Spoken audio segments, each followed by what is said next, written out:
Hello student, welcome to my channel. সকল ছাত্রছাত্রী বন্ধুদের ডব্লিউবি রাজ টিউটোরিয়ালে জানাই আরও একবার স্বাগত।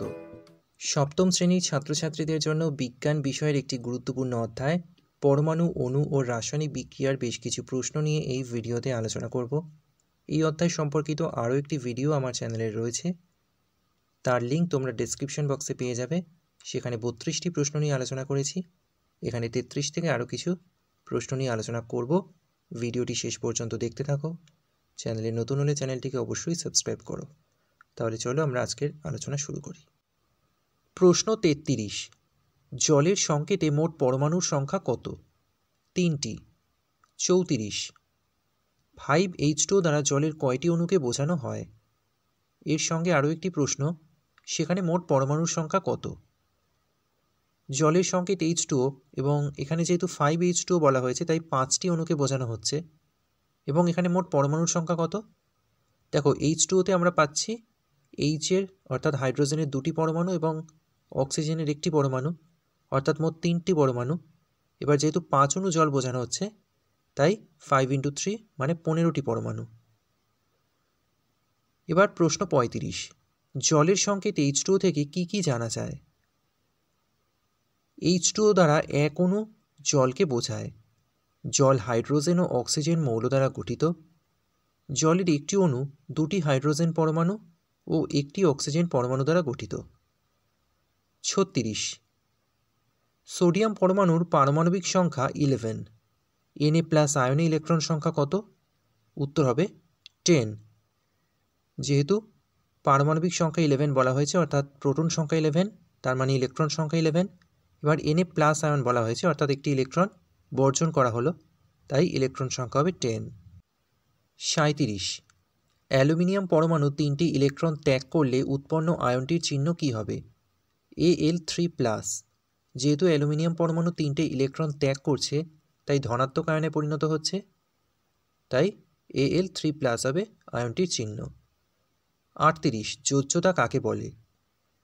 দুটি মৌলের পরমাণুর পরস্পরের সঙ্গে যুক্ত হওয়ার ক্ষমতাকে ওই মৌলের যোজ্যতা বলে। 39, শূন্যযোজী মৌল কাদের বলে ও কেন?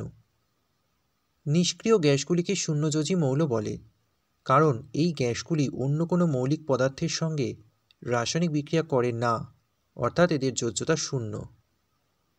40, কয়েকটি মৌলের নাম লেখো যাদের যোজ্যতা শূন্য। হিলিয়াম, নিয়ন, আর্গন। 41, মৌলের সর্বোচ্চ যোজ্যতার মান কত? উত্তর হবে 8। 42, মৌলগুলির যোজ্যতা লেখো। এখানে কিছু মৌল এবং তাদের যোজ্যতা কত সেটা দেওয়া হলো। Hydrogen 1, oxygen 2, nitrogen 3, carbon 4, phosphorus 5, sulphur 6। 43, পরিবর্তনশীল যোজ্যতা কাকে বলে? কয়েকটি মৌলের একাধিক যোজ্যতা দেখা যায়, অর্থাৎ পৃথক পৃথক যৌগে এদের যোজ্যতা ভিন্ন ভিন্ন হয়, একে মৌলের পরিবর্তনশীল যোজ্যতা বলে।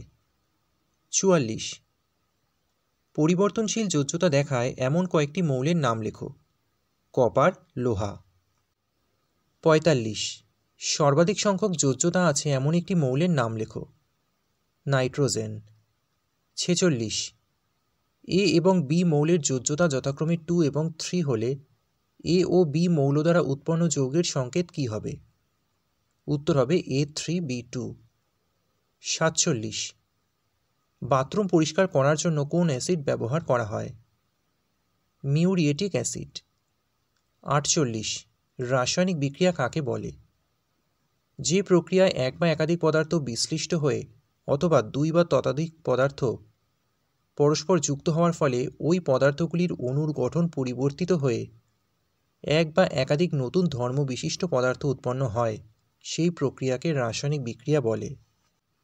49, বিক্রিয়ক ও বিক্রিয়াজাত পদার্থ কাকে বলে? প্রথমে আমরা জেনে নেব বিক্রিয়ক পদার্থ। যে সকল পদার্থ রাসায়নিক বিক্রিয়ার অংশ নেয় তাদের বিক্রিয়ক পদার্থ বলে। বিক্রিয়াজাত পদার্থ কি? রাসায়নিক বিক্রিয়ার ফলে যে সকল পদার্থ উৎপন্ন হয় তাদের বিক্রিয়াজাত পদার্থ বলে। 50, রাসায়নিক বিক্রিয়ার কয়েকটি বৈশিষ্ট্য লেখো। রাসায়নিক বিক্রিয়ায় বিক্রিয়ক পদার্থগুলির সমস্ত ধর্ম লোপ পায় এবং সম্পূর্ণ নতুন ধর্ম বিশিষ্ট বিক্রিয়াজাত পদার্থ উৎপন্ন হয়। রাসায়নিক বিক্রিয়ায় বিক্রিয়ক ও বিক্রিয়াজাত পদার্থের মোট ভর অপরিবর্তিত থাকে। রাসায়নিক বিক্রিয়ায় তাপের শোষণ বা উদ্ভব ঘটে। 51 রাসায়নিক সমীকরণ কাকে বলে? চিহ্ন ও সংকেতের সাহায্যে কোনো রাসায়নিক বিক্রিয়ার বিক্রিয়ক ও বিক্রিয়াজাত পদার্থগুলিকে সংক্ষেপে সাংকেতিকভাবে প্রকাশ করার পদ্ধতিকে রাসায়নিক সমীকরণ বলে। 52 পাথুরে চুনের সঙ্গে জলের বিক্রিয়ায় কি উৎপন্ন হয়? কলিচুন বা ক্যালসিয়াম হাইড্রক্সাইড। এই বিক্রিয়ার সমীকরণটা দেখে নাও, CaO প্লাস H2O, সেখান থেকে আমরা পাবো CaOH2। 53 মার্কিউরিক অক্সাইডকে উত্তপ্ত করলে কি উৎপন্ন হয়? উত্তর হবে পারদ এবং অক্সিজেন। এটা সমীকরণ দেখে নাও, HgO, সেটাকে আমরা ভেঙে দিলে পাচ্ছি Hg প্লাস O2। 54 অক্সিজেনের সঙ্গে হাইড্রোজেনের বিক্রিয়ায় কি উৎপন্ন হয়? উত্তর হবে জল। সমীকরণ 2H2 plus O2 equal to 2H2O। 55 নাইট্রোজেনের সঙ্গে হাইড্রোজেনের বিক্রিয়ায় কি উৎপন্ন হয়? অ্যামোনিয়া। এই বিক্রিয়ার সমীকরণটা দেখে নাও, N2 plus 3H2 equal to 2NH3। 56 প্রত্যক্ষ সংযোগ বিক্রিয়া কাকে বলে? যে রাসায়নিক বিক্রিয়ায় একাধিক মৌলিক পদার্থ পরস্পর যুক্ত হয়ে যৌগ উৎপন্ন করে সেই বিক্রিয়াকে প্রত্যক্ষ সংযোগ বিক্রিয়া বলে।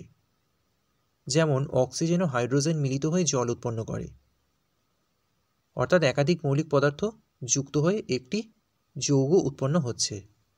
সমীকরণটা দেখে নাও, 2H2 plus O2 equal to 2H2O। 57 প্রত্যক্ষ সংযোগ বিক্রিয়ার বিপরীত বিক্রিয়াকে কি বলা যেতে পারে? বিয়োজন বিক্রিয়া। 58 বিয়োজন বিক্রিয়া কাকে বলে? যে বিক্রিয়ায় তাপ বা তড়িতের প্রভাবে কোনো যৌগ ভেঙে একাধিক পদার্থে পরিণত হয় সেই বিক্রিয়াকে বলে বিয়োজন বিক্রিয়া।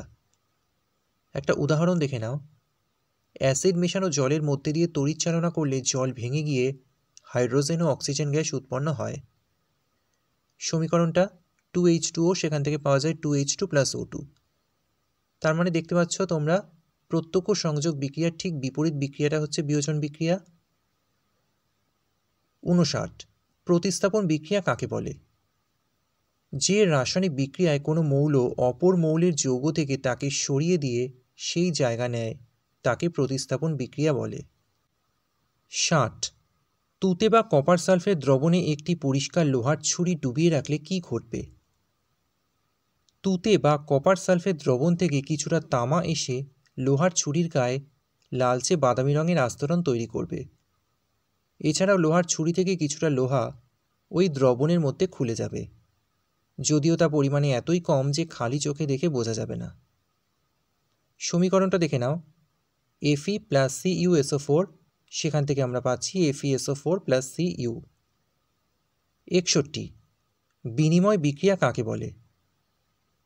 যে রাসায়নিক বিক্রিয়ায় দুটি বিক্রিয়ক পদার্থের মধ্যে উপস্থিত আয়নের বিনিময় ঘটে বিক্রিয়াজাত পদার্থগুলি উৎপন্ন হয় সেই বিক্রিয়াকে বিনিময় বিক্রিয়া বলা হয়।